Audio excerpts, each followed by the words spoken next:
Hello friends, it's me, Shin, and today I'm coming to you from the southwest side of Las Vegas Valley where I'm checking out Uno Katsu Sandwich. Super happy to have you along, let's head inside.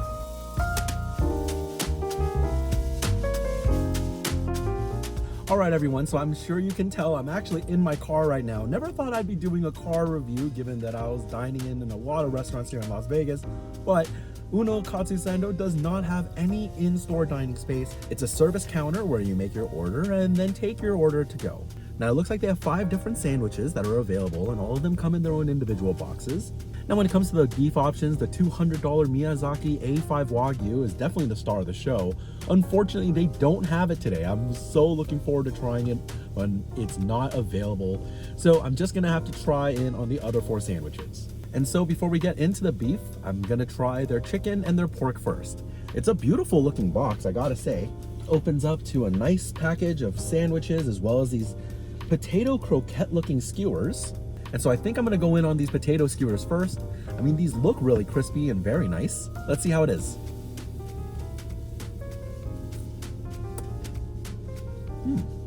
Oh yeah, that's pretty good.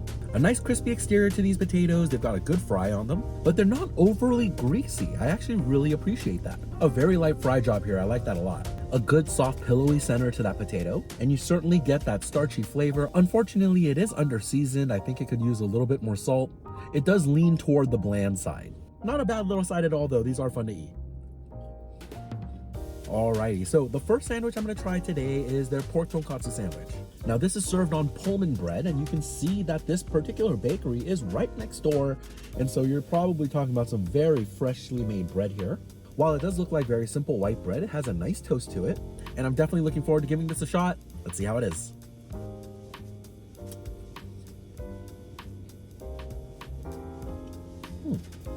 Oh yeah, that's tasty. I actually really like this white bread. It's a little bit sweet, but very flaky. Not a standard texture that you find in your typical white breads. It has a little bit more chew to it. It is holding up to the weight of the katsu very well here. I actually genuinely like this bread for the sandwich. A very tasty pork cutlet here.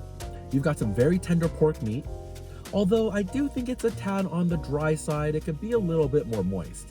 It is well seasoned though with great flavors, and the katsu breading is really nice. Good crunch, a light fry to it. It doesn't feel too oily or greasy, and it's all capped off with a very delicious katsu sauce. A very smoky and tangy katsu sauce here, a little bit sweet. It complements the pork perfectly, really giving a lot of flavor. This is a really tasty sandwich, I like this one. Alrighty, next up we're gonna try the chicken sandwich.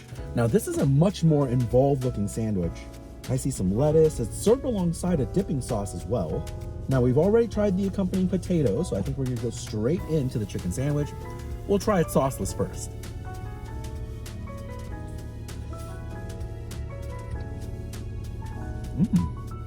Oh yeah, that's actually really good. A lot of great flavors in the sandwich. I was a little bit skeptical. I didn't know how the chicken was gonna stand up to some of the premium beef, as well as the pork. They've answered that question with a gochujang-based sauce. And while it has a little bit of a nuttiness from the sesame, the ample flavors coming from the garlicky spices really hitting home here in this sandwich. It just tastes so good.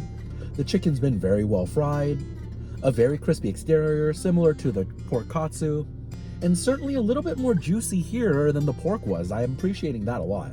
You got a little bit of mayonnaise in the sandwich, providing some richness, and I am impressed with the simple but generous seasoning that's on the chicken. Just a lot of really good flavors here. Now go ahead and try dipping it into the accompanying sauce. Looks like some kind of a spicy mayonnaise. Let's see how it is.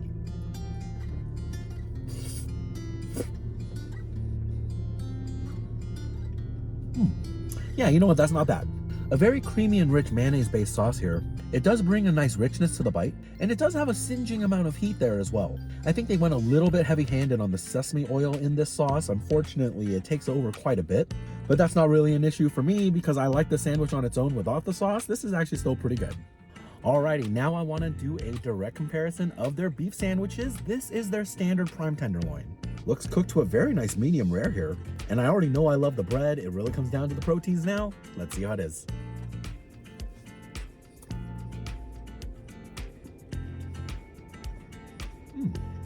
Oh yeah, it's really tasty.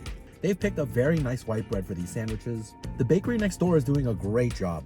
Light, buttery, and sweet. Such a good sandwich bread. They're using the same katsu sauce that they had on the pork, or something very similar to it. A nice smoky, sweet and tangy flavor there.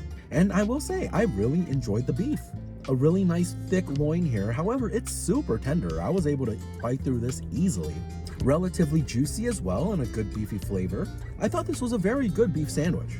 The katsu breading did get a little bit mushy here. I think the beef didn't hold it as well as the chicken or the pork did, but it's not too much of a detractor. It's still very, very good. And in general, I'd say a really tasty beef sandwich here. I do like this.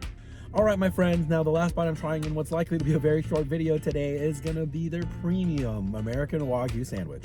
Now this is a step up from their standard prime sandwich, served with American Wagyu beef, a step under their $200 Miyazaki Wagyu. A shame I wasn't able to test that, but this does clock in at double the price of their prime sandwich. Is it twice as good? I guess I'm about to find out. Let's see how it is.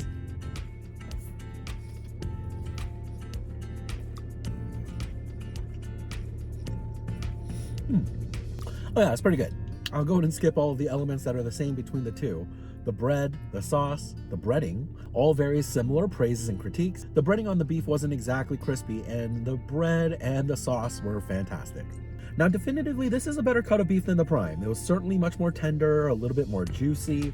However, I don't think it was twice as tender or juicy, and certainly not twice as beefy. It is a very tasty cut of beef. However, I think you can get the standard prime sandwich and have just as good of a time.